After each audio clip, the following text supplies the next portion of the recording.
Get up, statement of the night made in French by Victor Wembanyama. Game 2, Wolves Spurs. San Antonio at home, down 1-0. First quarter, watch him influence both sides of the floor. Rudy Gobert, nope, not taking that shot. And now we're going the other way, and stay with it. Spurs up, no good. Here comes Wemby. Come on. How many times do you get a highlight on an offensive rebound for a player who wasn't in the frame? A magnet to the rim. Here's some more. Oh, that's great. Wembanyama. You can see it early. Yes, that's the mission. Get in the paint, not on the three-point line. Late in the first half here, Spurs are up by 14. Remember, Wembanyama was 0 for 8 from 3 in game 1. Deep one. Right on cue. Deep. Good call. Good call, Alan. He had 14 points in the first half last night. Spurs up 17. Watch the catch, Michael. Watch the catch. And straight up. Shot clock down, totally Watch aware. Him shoot this in the air. Totally aware. What a talent. Is that an alley-oop 3? Spurs by 29. That's Vassell again. Spurs by 25. That's a 4-point play. Minute later, Stephon Castle. They just come at you in waves, Michael. They do. Harper, Castle. We haven't mentioned De'Aaron Fox yet. No, and he had a great first quarter. Everyone knows Wembanyama. What you don't realize is this team is loaded with guys who are all about the same size and can all do stuff. And there's Wembanyama again. Wemby, 19 points, 15 boards, 2 blocks. This one was over early. San Antonio handing Minnesota its largest postseason loss in franchise history. The 38-point win, the third largest playoff win in San Antonio's history. Here was Minnesota head coach Chris Finch after the loss. Well, I mean, they just kicked their butt in every aspect of the game tonight. So offensively, defensively, it didn't matter. They took it to us, and we didn't really respond very well. What do you say to your team after a tough loss like this, or do you let the stat sheet speak for itself? No, I just told them we just got punked. They got punked in game 2. It's all even going back to Minnesota. Winman, number 1 takeaway. Repeatedly so far in this playoff journey for the Spurs, they've impressed me. Several, series 1 against the Blazers, they lose Victor Wembanyama. That's 1-1 going up to Portland. They fall down in the first half. They respond. Game 4, Wembanyama comes back. They fall down again. They respond. They have a very narrow, frustrating loss in game 1. Their vision, they're sticking to their game plan, their intensity right out of the gate in this one, they respond. Now, winning the first 5 playoff games and winning the next 5, 2 different stories. But for a team whose biggest impediment is its lack of experience and time together in these moments, I continue to be impressed with how they handle their business. They handled their business. Here's why I was really impressed. It was a 24-point game at halftime, right? They come out in the third quarter like a veteran team and push it to 40. Because they don't want to mess around. The Spurs are impressing me by the week right now. This is like what Wendy, my bad. What Wendy's talking about is maturity. And that's something that we keep questioning about this team. This Spurs team.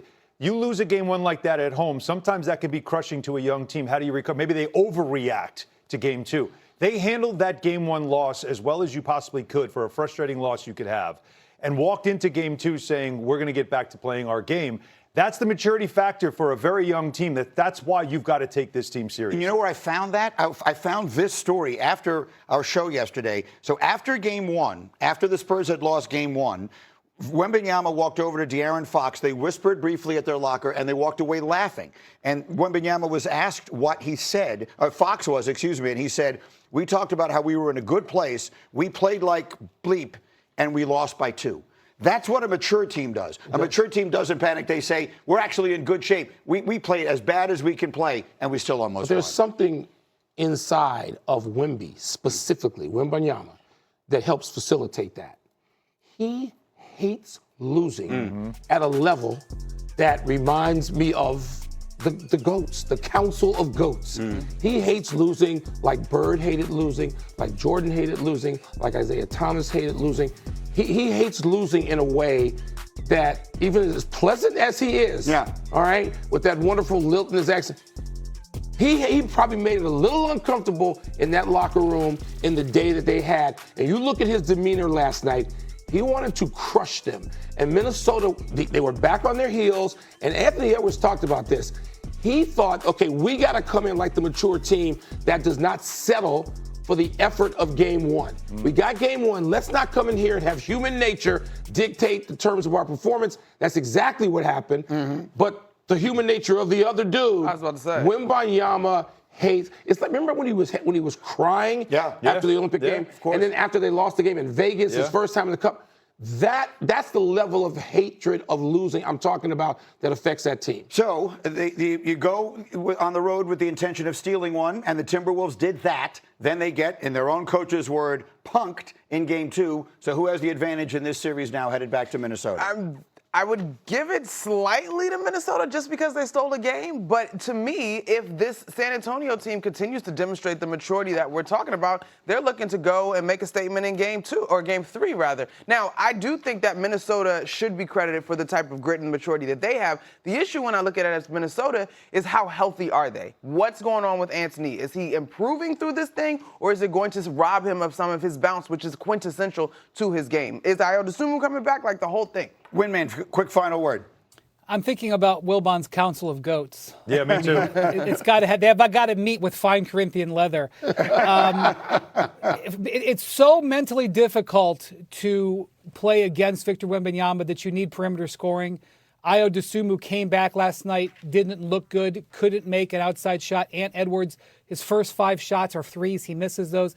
They need scoring from their guards going forward when they go back to Minnesota. All right, much more hoops as we go, but moving forward now, have now won 5 straight playoff games, tied for their second longest playoff win streak ever.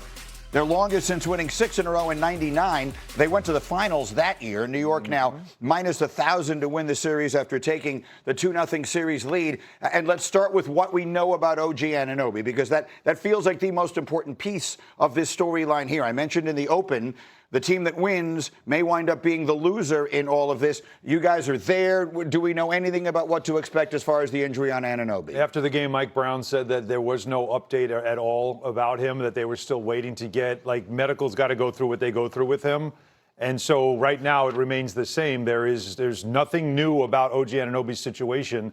It is something to keep an eye on, though, for game 3. This is a guy that, while we talk about Towns and Brunson, he's shooting 61% from the field in the playoffs and 53 from three-point range. He's as critical to their success as anybody else they have on this team. He scored 24 points last night and was his usual dominant self before leaving. And look, I'm not a doctor. I don't know anything. That looks like the way he's moving looks like players do when they have something with their hamstring.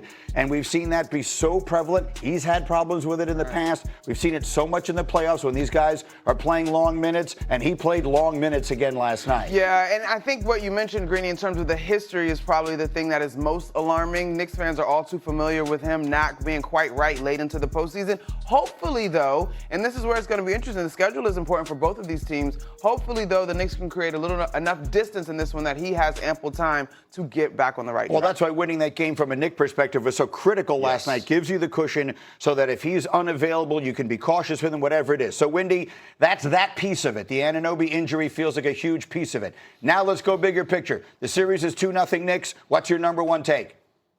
Well, this is now going to be a series that is really going to depend on who's available, because Joel Embiid, a late scratch for this game. And while the Sixers played very well and defensively they were able to do some things against the Knicks that they wouldn't have been able to do if Joel was out there, they missed Joel Embiid at the end of this game. When this game came down to the fourth quarter, when it was a possession game, the Knicks are extraordinarily comfortable in those situations. They were a top 3 clutch team in the league, and that's not a surprise.